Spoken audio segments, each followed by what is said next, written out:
Assalamualaikum, salam satu lumpur petani Indonesia. Begini Bapak Ibu dan saudara-saudaraku, sering kita lihat teman-teman kita para petani ini mencampur-campur, bahasa kerennya mixing pestisida. Sebenarnya mencampur pestisida itu tanpa pengetahuan yang jelas tidak perlu. Selain boros, itu bisa menimbulkan banyak hal yang negatif, tidak berguna, alias nanti malah salah mencampur, bisa jadi tidak karu-karuan, efektivitasnya hilang. Dalam praktek budidaya modern, pestisida adalah alat bantu, bukan solusi tunggal.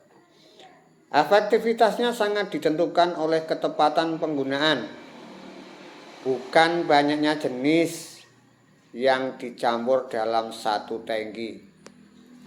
Petani yang bijak selalu memulai dari hal paling mendasar, yaitu membaca dan memahami label.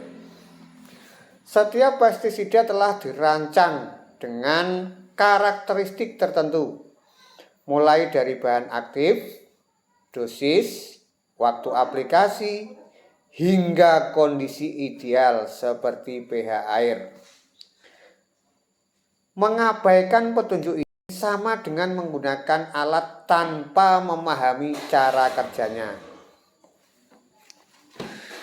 Yang perlu kita lakukan yaitu 1.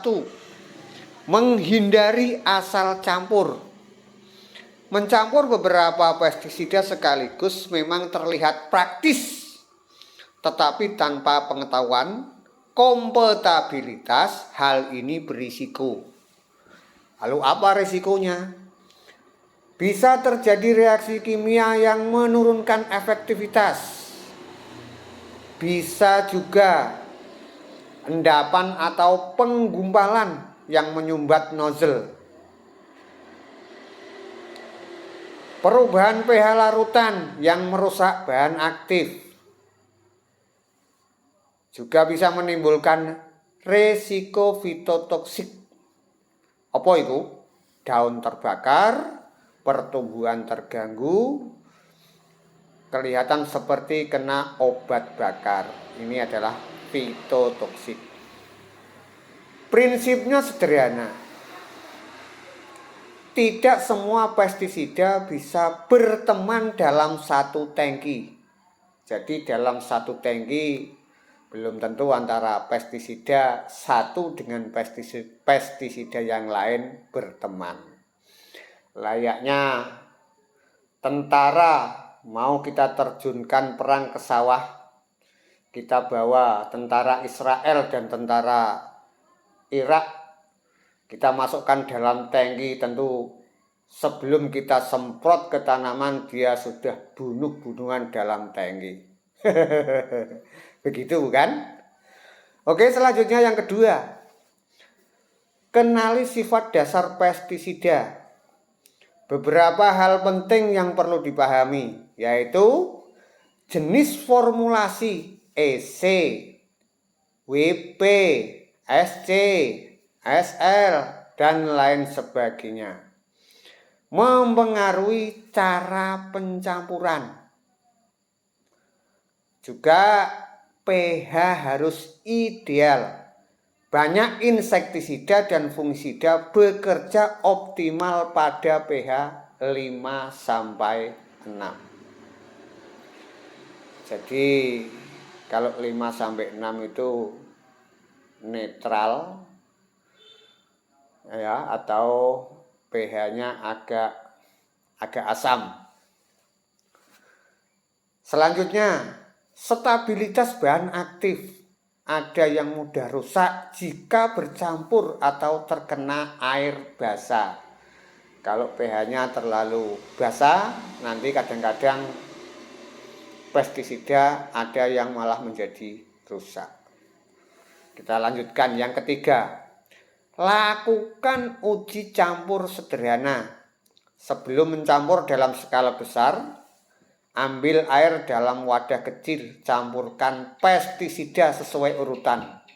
WP, SC, SL, EC, misalnya seperti itu. Kemudian aduk dan diamkan selama 15-30 menit. Jika muncul endapan atau panas atau perubahan warna mencolok, jangan digunakan. Selanjutnya yang keempat yaitu gunakan air dengan kualitas baik. Jadi kita harus menggunakan air dengan kualitas baik, tidak sembarangan air. Air adalah komponen utama larutan semprot, namun sering diabaikan.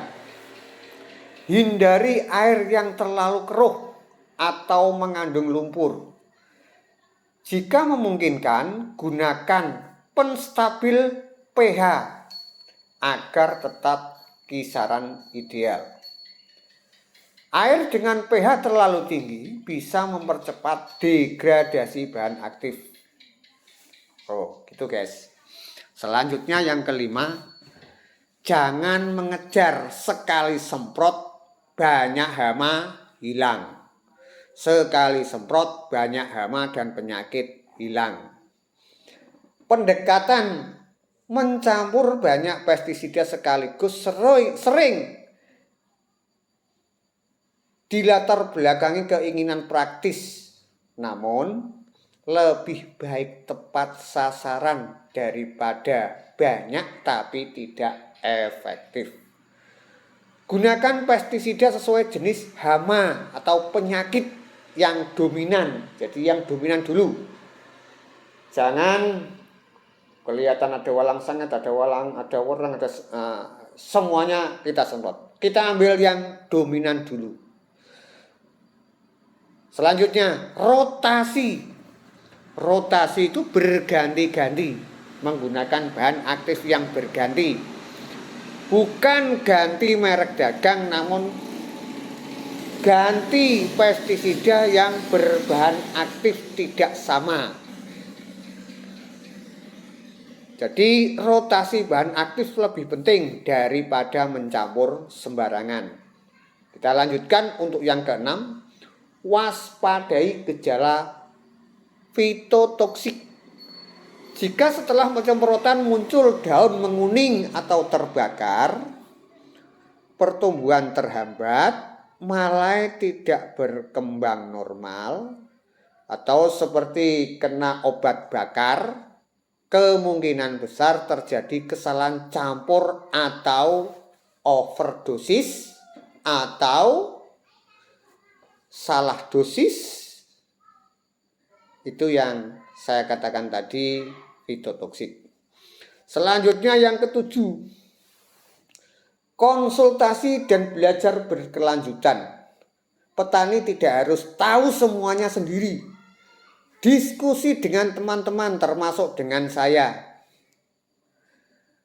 Sesama petani yang agak punya pengalaman atau dengan para pedagang yang punya kapabilitas. Akan jauh lebih aman daripada mencoba-coba sendiri. Karena pestisida bukan sekedar obat pembasmi, tetapi bagian dari sistem budidaya yang membutuhkan ketelitian. Ketika digunakan dengan benar, ia menjadi solusi. Namun, ketika digunakan tanpa dasar pengetahuan, ia bisa menjadi sumber masalah baru atau malapetaka. Bijak menggunakan pestisida bukan berarti mengurangi perlindungan tanaman. Akan tetapi, memastikan setiap tetes yang disemprotkan benar-benar bekerja secara efektif dan aman. Kalau perlu saya ulangi, bijak menggunakan pestisida bukan berarti mengurangi perlindungan tanaman, tetapi memastikan setiap tetes yang disemprotkan benar-benar bekerja secara efektif dan aman. Demikian para subscriber Anak Zaman. Terima kasih atas kebersamaannya di channel Anak Zaman.